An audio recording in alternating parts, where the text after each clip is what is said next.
호세아 10장 12절. 호세아 10장 12절 말씀. 호세아 10장 12절 말씀을 다 같이 읽겠습니다. 호세아 10장 12절 말씀 시작. 너희 자신을 위해 의 안에서 심고 긍휼 안에서 거두며 너희의 묵은 땅을 갈라. 지금은 주를 찾을 때니 마침내 그분께서 오셔서 너희에게 의를 비같이 내리시리라. 아멘. 하나님 아버지, 오늘 수요일 날 저녁에도 우리 성도님들을 한자리에 모아주시고 귀한 예배를 드리도록 이끌어 주심을 감사합니다. 아버지 하나님, 주일과 주일 사이에 중간에 있는 이 수요일 저녁, 이곳에 와서 하나님 앞에 영광과 찬양을 올려드리며 우리가 하나님의 말씀 없이는 살 수 없기 때문에 말씀을 드리며 또한 우리가 중보 기도를 드리고 있습니다.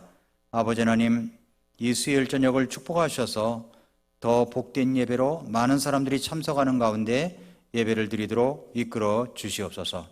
이 시간 말씀을 주님께 의뢰하오며 예수님의 이름으로 기도합나이다. 아멘. 자리에 앉으시겠습니다. 오늘 호세아 강의 이제 10번째입니다. 10번째, 너희 묵은 땅을 갈아엎으라. 너희 묵은 땅을 갈아엎으라 라고 하는 제목입니다. 오늘 말씀에 보면은 심고 거두는 이야기가 나옵니다. 너희 자신을 위해서 의 안에서 심고 긍휼을 안에서 거두라. 그리고 너희 묵은 땅을 갈아엎으란 말이죠. 지금은 주를 찾을 때니 마침내 그분께서 오셔서 너희에게 의를 비같이 내리시리라. 성경 곳곳을 보면은 이제 호세아서 10장을 쭉 읽다 보면은 이스라엘을 상징적으로 표현하는 단어들이 나타납니다. 호세아 10장 1절을 한번 보실까요? 이스라엘 백성들을 가리켜서 뭐라고 하는가? 이스라엘은 텅 빈 포도나무요, 자기를 위해 열매를 맺는 나무니라. 자기 열매가 많은 만큼 그들이 좋은 형상들을 만들었도다 라고 했습니다. 이스라엘은 뭐라고 그랬어요? 포도나무라고 그랬죠? 포도나무. 그러니까 포도나무예요. 이스라엘 백성들을 가리켜서 포도나무다 이렇게 이야기를 합니다. 어떤 나무인지는 이게 나중에 이야기고 포도나무다 그렇게 했어요. 시편에서도 이 비유가 나와요. 시편 80편 8절을 한번 열어보시기 바랍니다. 시편 80편 8절. 10장 1절 옆에다가 연관된 성경 구절을 쏙 써놓아도 도움이 될 수가 있습니다. 시편 80편 8절에 보니까 주께서 포도나무 한 그루를 이집트에서 가져다가 이교도들을 쫓아내시고 그것을 심으셨나이다. 무슨 이야기인지 이해가 되십니까? 이집트에서 가져다가 무슨 말일까요? 출애굽시켰다는 이야기죠.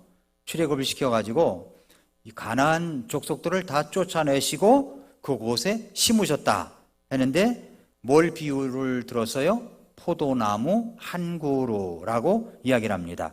포도나무 한 그루라고 했죠. 그러니까 이스라엘 백성들이 이집트 땅을 떠나서 시온의 땅 팔레스타인에 와서 하나님의 기업을 이루는 백성이 된 것을 가리켜서 주께서 포도나무 한 그루를 이집트에 가져다가 심었다라고 표현하고 있습니다.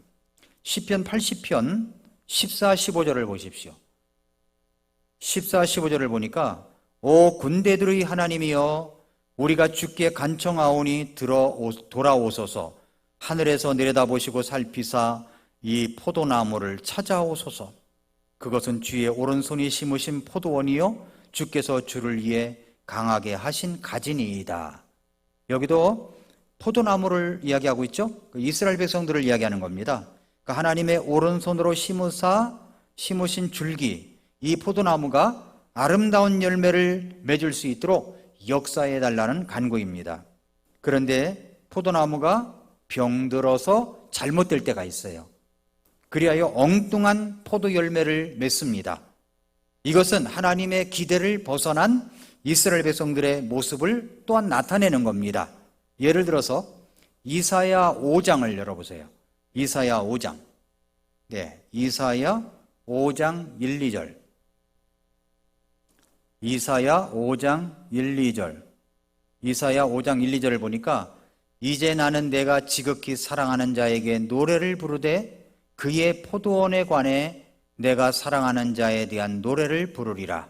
내가 지극히 사랑하는 자에게는 열매를 풍성히 내는 작은 산에 포도원이 하나 있도다.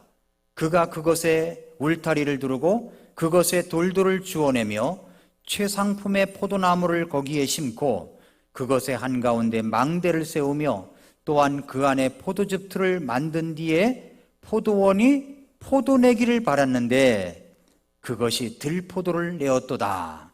여기 포도로 비유하고 있죠? 좋은 포도 열매 맺기를 기대했는데 먹을 수 없는 포도, 들포도를 맺었다고 이야기를 합니다. 우리도 그렇죠? 하나님이 보실 때 먹을 수 없는 열매를 맺고 있는 것은 아닌지 우리 자신을 곰곰이 생각해 봐야 됩니다. 또 이런 표현이 또 어디 나오냐면은 예레미야서에도 나와요. 예레미야 21장, 예레미야 2장 21절. 예레미야 2장 21절. 열어보세요. 예레미야 2장 21절. 예레미야 2장 21절 보십시오. 그럼에도 내가 너를 귀한 포도나무 곧 온전히 오른 씨로 심었는데 네가 어찌 내게 낯선 포도나무 즉 변질된 초목으로 변하였느냐라고 이야기를 하고 있습니다. 변질된 포도나무로 변했다라고 이야기를 합니다. 내가 너를 귀한 포도나무, 그러니까 온전히 오른 씨로 심었다는 거예요. 그런데 어찌 그렇게 낯선 포도나무, 변질된 초목으로 변하였느냐. 그러니까 정상적인 그리스도인이라면 다 참 종자입니다. 올바른 씨란 말이죠. 그런데 예수님을 구주와 주님으로 영접하고 거듭난 하나님의 자녀라면 하나님께서 참 종자로 심으신 것입니다. 그러니까 시작은 그렇게 정상적으로 하나님이 심으신 겁니다. 아름다운 것으로 시작한 거죠. 그런데 그런 참 종자가 어떻게 되었느냐면 낯선 포도나무가 되었다는 거예요. 낯선 포도나무, 변질된 초목이 되었다는 겁니다. 변질된 나무가 되었다는 거예요. 그래서 이스라엘 백성들 가리켜서 주님께서는 바로 포도나무다라고 비유를 들어서 곳곳에 말씀을 하고 있습니다. 이스라엘에는 포도가 많이 열리기 때문에 그렇게 이제 비유를 들어서 이야기하는 겁니다. 그러면 호세아 10장은 우리에게 무엇을 가르쳐 주시려고 하는 것입니까? 그것을 보면은 첫째로 축복이 죄악의 씨가 되었다는 거예요. 축복이 죄악의 씨가 되었다는 거예요. 10장 1절을 다시 보시면 이스라엘은 텅 빈 포도나무요. 포도나무가 열매는 안 열리고 텅 비어 있어요. 그리고 열매를 맺긴 맺는데 자기를 위해 열매를 맺는 나무니라. 자기 열매가 많은 만큼 자기를 위해 열매를 많이 맺는데 그걸 가지고 뭘 하냐면은 좋은 형상들을 만들었도다라고 얘기를 합니다. 이스라엘은 열매를 잘 맺는 포도나무이긴 하지만 텅 빈 포도나무라는 거예요. 하나님이 보실 때는 열매가 열렸는데 텅 빈 포도나무라는 거예요. 왜 그럴까요? 두 가지 이유죠. 하나는 자기를 위해 열매를 맺는 나무이기 때문에 그렇습니다. 또 하나는 열매를 가지고 그들이 좋은 형상, 우상을 만들었기 때문이라고 이야기를 합니다. 그러니까 하나님의 축복을 가지고 자기만을 위해서 살아갑니다. 하나님께서 축복하신 풍성함을 가지고 우상을 만드는 거예요. 우상을 만들었습니다.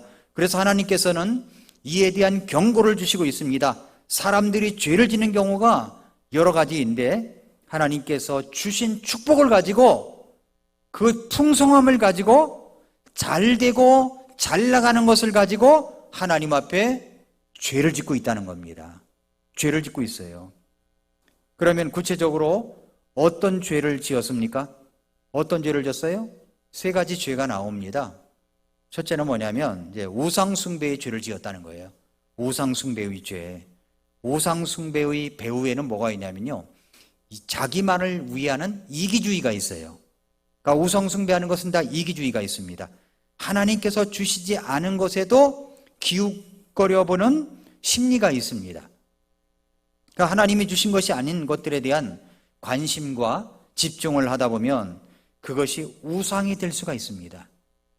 이런 상태를 가리켜서 성경은 뭐라고 그러냐면은 호세아 10장 2절에서 그들의 마음이 나뉘었으니 이제 그들이 잘못 있는 자들로 드러나리라. 그분께서 그들의 제단들을 파괴하시고 그들의 형상들을 훼손하시겠다라고 하셨잖아요. 그들의 마음이 어떻게 됐어요? 나뉘어졌다는 겁니다. 그러니까 우상 숭배를 하면 마음이 나누어지게 되는 겁니다. 마음이 갈라졌다는 거죠. 두 마음을 품었다는 이야기입니다. 우상 숭배가 뭐냐면 나누어진 마음을 말하는 거예요. 나누어진 마음. 마음이 나누어지면 잘못된 자들로 드러나게 되어 있습니다. 더 이상 하나님을 향한 온전하고 순전한 마음을 품지 못합니다. 마음을 다하여, 뜻을 다하여, 생각을 다하여 하나님을 사랑하라고 하셨는데 다 하지를 못하는 거예요. 왜냐하면 마음이 나누어져 있기 때문에 다 하지를 못하는 겁니다. 생각이 나눠졌습니다. 마음이 나눠졌어요. 뜻이 나누어졌어요. 그러니까 다 하지를 못하는 거죠. 왜 그렇게 마음이 나누어졌습니까? 10장 3절에 그 원인이 있습니다.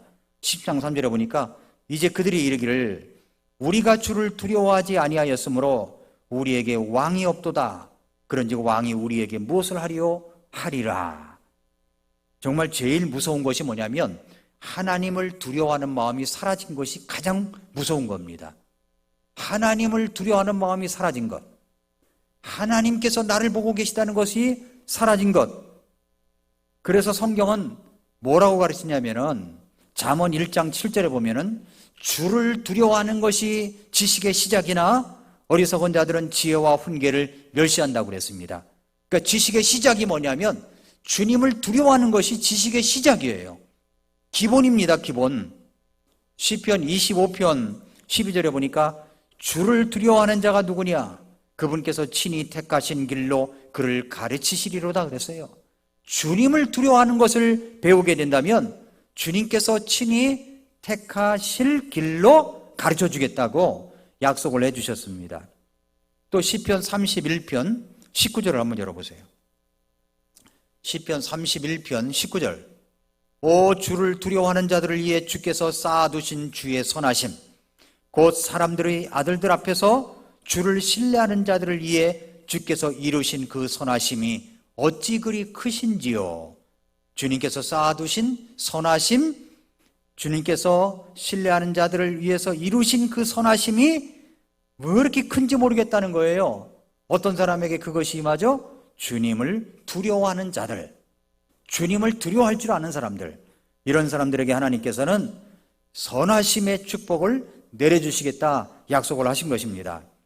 잠언 1장에 보면은 하나님께서 백성들을 부르고 오라고 하셨지만 그들이 그 말씀을 듣지 않은 자들을 향하여 어떻게 하시는가 하냐면 잠언 1장 24절에 부르고 찾고 오라고 해도 안 오니까 뭐라고 그랬냐면은 잠언 1장 24절에서 내가 불렀으나 너희가 거절하였고 내가 내 손을 내밀었으나 아무도 중시하지 아니하였다라고 얘기를 합니다. 내가 불렀지만 너희가 거절했다는 거예요. 하나님도 그래서 손을 거두시겠다 말씀하신 거죠. 잠언 1장 29절부터 30절에 보니까 이는 그들이 지식을 미워하고 주 두려워하기를 택하지 아니하며 내 권고를 전혀 원치 아니하고 내 모든 책망을 멸시하였기 때문이니라. 그러므로 그들이 자기 길에 열매를 맺으며 자기 계략들로 채워지리니 이는 단순한 자들이 돌이켜 떠나감이 그들을 죽일 것이며 어리석은 자들의 번영이 그들을 파멸시킬 것이기 때문이라. 자꾸만 하나님이 주시는 축복을 바라지 아니하고 세상의 축복에 기웃거려 보고 거기에 몰두하다 보면은 어떤 일이 벌어지냐면 그로 인해서 번영이 혹시 있을지 모르겠지만 하나님이 어떻게 하신다고요? 파멸시킨다는 겁니다. 파멸. 하나님을 떠나 있는 것, 하나님을 두려워할 줄 모르는 마음이 사실은 재앙입니다. 재앙.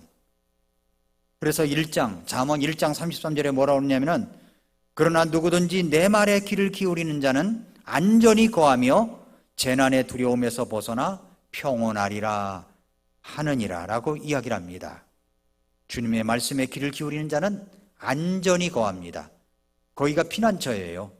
재난의 두려움에서 벗어나 평온하게 되어 있습니다. 이렇게 하나님을 두려워하는 것이 자기 자신이 안전하게 거할 수 있는 길인 겁니다. 그러나 이스라엘 백성들은 어떻게 하고 있습니까? 3절, 다시 호세아 10장 3절로 돌아가서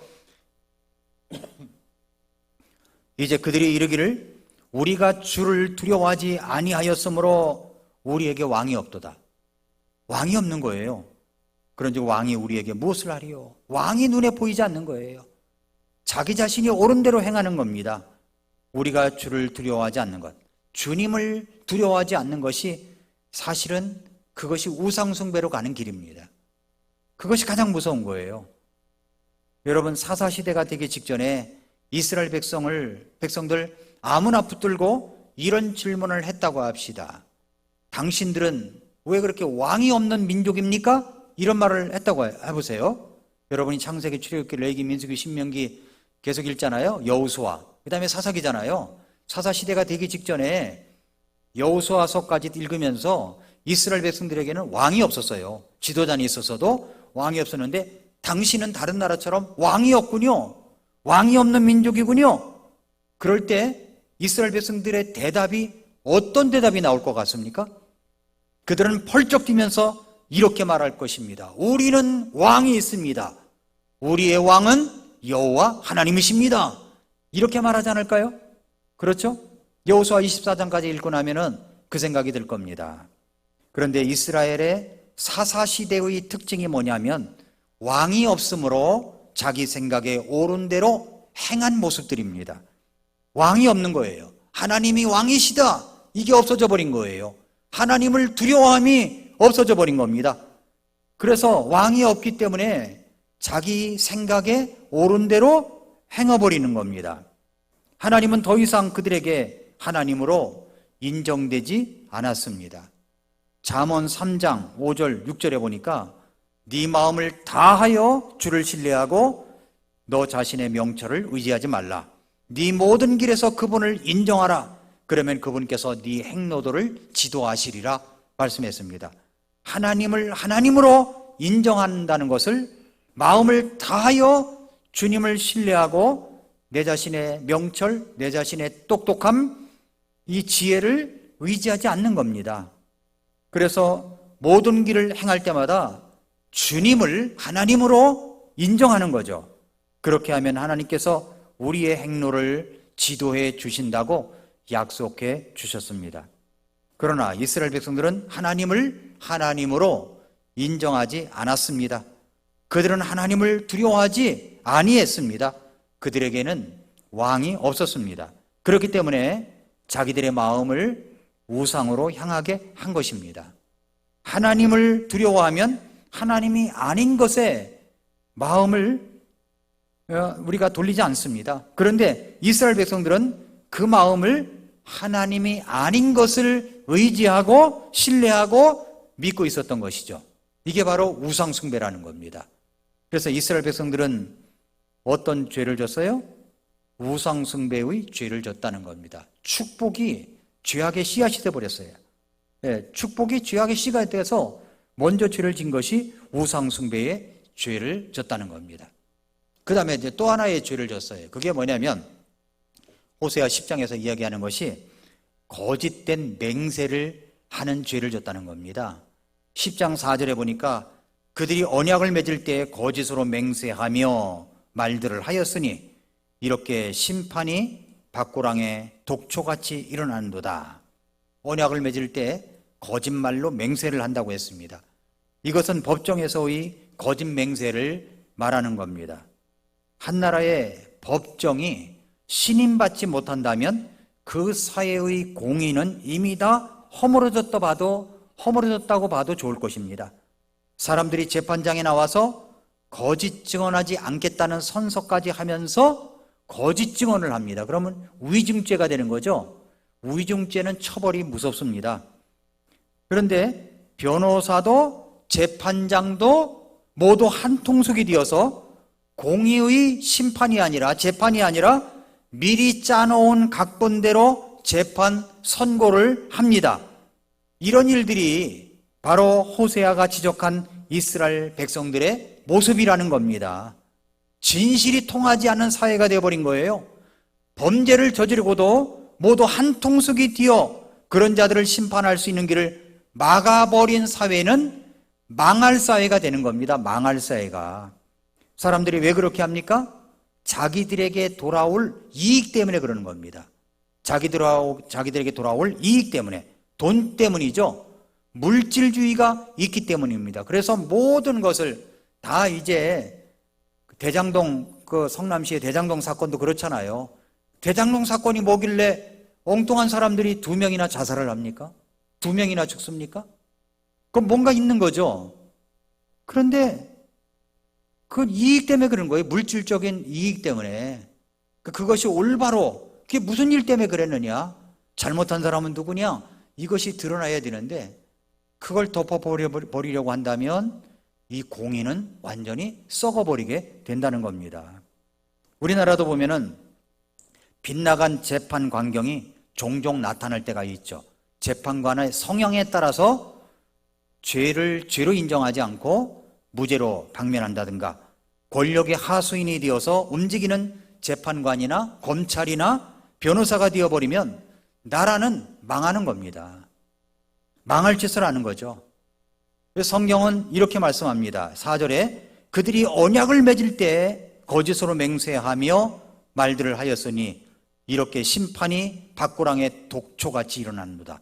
밭고랑의 독초같이 일어난다고 그랬어요. 이 독초를 놓으면 다 죽게 되어 있는 겁니다. 범죄를 저지르는 사람이 법망을 빠져나갈 수 있도록 하는 사회는 순식간에 사회 전체에 독초를 마시게 하는 것과 같습니다. 그러니까 이스라엘은 바로 그런 거짓된 사회가 되어버리고 만 겁니다. 이 나라는 어떻습니까? 우리나라는 어때요? 공의가 실현되는 나라가 되어야 된다는 거죠. 공의가, 공정함이 나타내는 나라가 되어야 된다는 거죠. 공의가 무너지면 나라가 무너지는 것입니다. 미꾸라지처럼 법망을 빠져나가려고 시도하는 정치인들이나 범죄자들이 득실거리는 나라가 되어버리면, 그래 서민들만 피해를 입는다면 나라가 망한다는 겁니다. 하나님이 그걸 그냥 두지 않으세요. 반드시 심판을 하시게 되어 있습니다. 이런 일을 보면 우리는 정말 하나님 앞에 엎드리지 않을 수가 없는 겁니다. 우리가 하나님 앞에 기도할 때 공의가 실현되는 나라가 될 수 있게 해달라고, 재판관이나 변호사나 검찰이나 경찰이나 모두가 공의를 실현하는 사람들이 될 수 있게 해달라고 정말 기도가 필요한 겁니다. 이스라엘 백성들이 망한 이유가 여기 있는 거예요. 그들은 거짓된 맹세를 했습니다. 축복이 죄악의 씨앗이 되어서 우상 숭배를 하고 거짓 맹세를 합니다. 그리고 이제 또 하나 마지막으로 뭐냐면 성적인 부패가 일어난다는 겁니다. 성적인 부패. 호세아 10장 9절을 보세요. 오 이스라엘아, 네가 기브아의 시대부터 죄를 지었도다. 그들이 거기에서 있었는데 불법의 자손들을 대적하여 일어난 기브아에서의 전쟁이 그들을 따라잡지 못하였느니라. 그러니까 이스라엘 백성들이 언제부터 그렇게 죄를 졌냐면 기브아 시대부터 죄를 졌다는 거예요. 기브아 시대, 이것을 알려면 사사기 19장으로 넘어가야 됩니다. 사사기 19장을 열어보세요. 사사기 19장에 내용이 이런 내용이에요. 길을 가던 레이인 젊은이가 잠잘 곳을 이제 찾았습니다. 마침 한 노인이 자기 집에 와서 묵으라고 합니다. 그런데 그 집에 젊은 남자가 청년이 왔다는 소식이 마을에 이제 알려지게 됩니다. 그랬더니 그 마을에 타락한 청년들이 와서 그 남자를 내달라고 얘기하는 겁니다.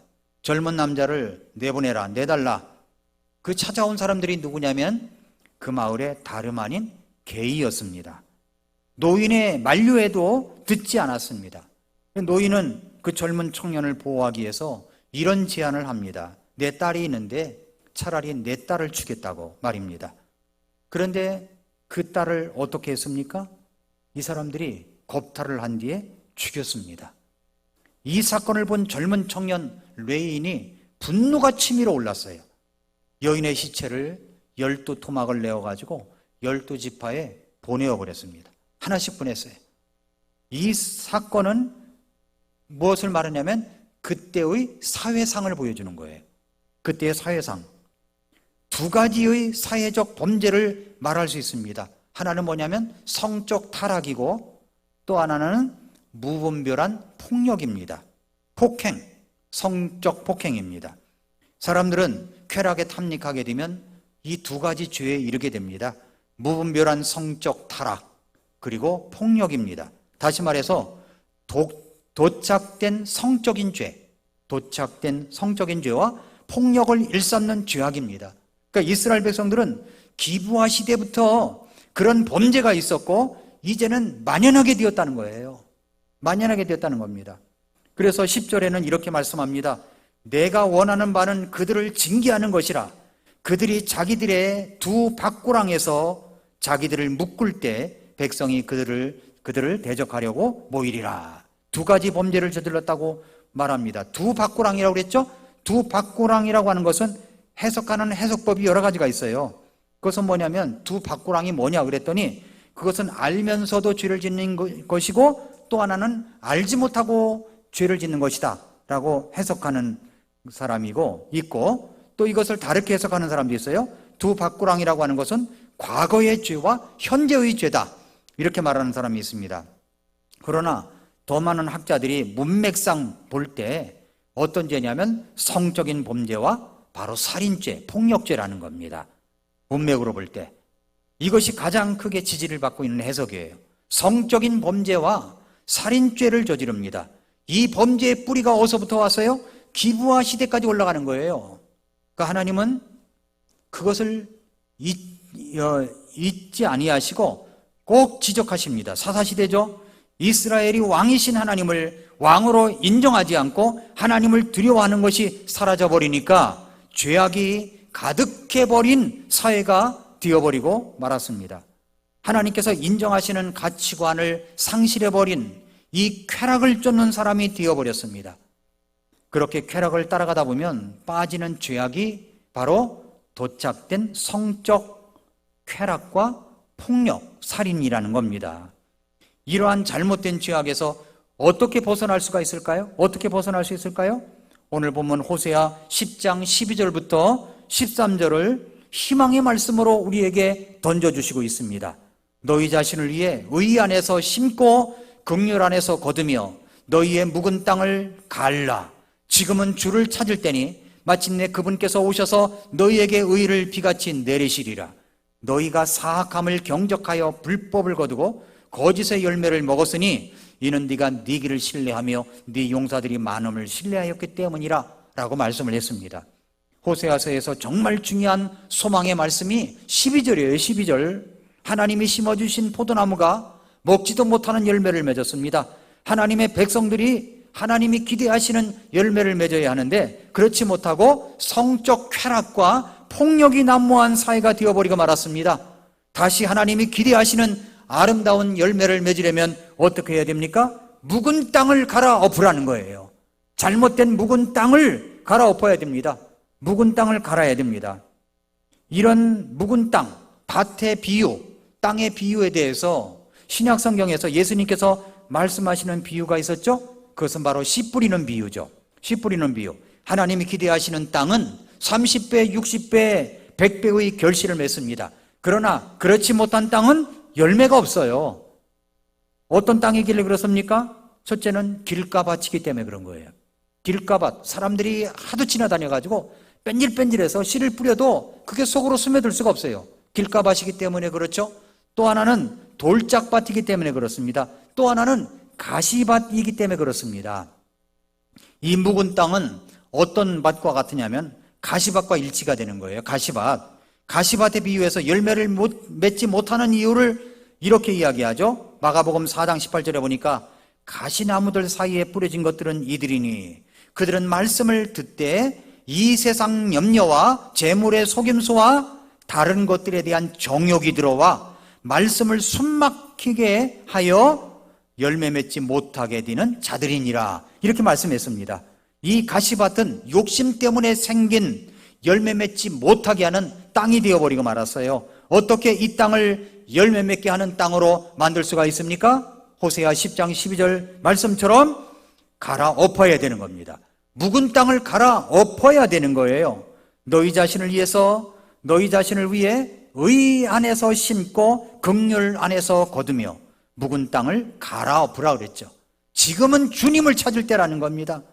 주님을 찾을 때니 그분께서 오셔가지고 의를 비같이 내려주시겠다고 하셨습니다.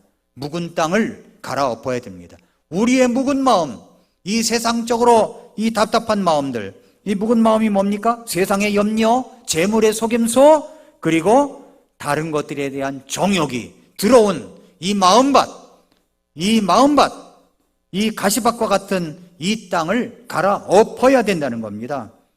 그런 마음이 바로 이 세상의 쾌락과 욕심 때문에 주님이 기대하시는 열매를 맺지 못하는 땅이 아닌지를 살펴봐야 됩니다. 자기 자신을 그래서 우리는 날마다 돌아봐야 되는 거예요. 선줄로 생각하는 자는 넘어질까 조심하라고 그랬어요. 날마다 아침마다 조심해야 되는 겁니다. 왜 우리는 주일과 주일 사이에 수요일 예배를 드립니까? 바로 자기 마음을 살피기 위함도 있는 거예요. 경각심을 갖기 위한 거예요. 날마다 자기 자신을 돌아봐야 되는 겁니다. 경건의 훈련을 날마다 해야 되는 겁니다. 지금은 주님을 찾을 때입니다. 지금은 주님을 구할 때입니다. 지금은 하나님 앞에서 날마다 내 마음을 살펴야 하는 때입니다. 그렇게 하면 하나님께서 의를 비처럼 내려주시는 거죠. 그리고 다시 풍성하고 아름다운 열매를 맺게 하실 것입니다. 지금 우리가 살고 있는 이 시대를 잘 분별할 줄 알아야 돼요. 잘 분별을 해야 됩니다. 우리는 어떻습니까? 우상 숭배와 거짓 맹세가 있어요. 거짓 맹세. 성적인 타락의 배후에는 자기 몸만 챙기는 이기주의와 돈에 대한 욕심이 가득한 물질주의, 쾌락주의가 자리 잡고 있는 겁니다. 어떻게 우리는 이러한 죄악에서 벗어날 수가 있습니까? 반복해서 말씀을 드립니다. 첫째는 자신의 묵은 땅을 갈아엎어야 돼요. 갈아엎어야 돼요. 제가 이제 다음 주간은 기독교 세계관이란 무엇인가에 대해서 아침에 미라클 모닝 말씀을 지금 준비하고 있어요. 이게 참 쉬운 말씀은 아니에요. 그래서 어떻게 하면 쉽게 우리 성도님들에게 알려드릴까 하고 생각하고 오늘도 하루 종일 생각하고 글을 쓰고 정리하고 이런 시간들을 가졌고 또 앞으로도 가져야 됩니다. 근데 이런 문제가 있는 거예요. 우리가 그리스도인이면 하나님의 세계관을 가지고 성경적 세계관을 가지고 이 생을 바라봐야 되는데 그렇지 못한 거예요. 그러니까 우리가 선거 때가 되면은 정치 성향에 따라서 표를 찍는 거예요. 우리가 기독교 세계관을 갖고 하나님의 성경적 가치관을 갖고 있다면 우리는 어떤 사람이 정말 하나님의 가치관에 세계관에 가까운가를 보고 찍어야 되는데 그렇지 않고 나는 어느 당이니까 또 나는 어떤 성향이니까 하고서 찍는 겁니다.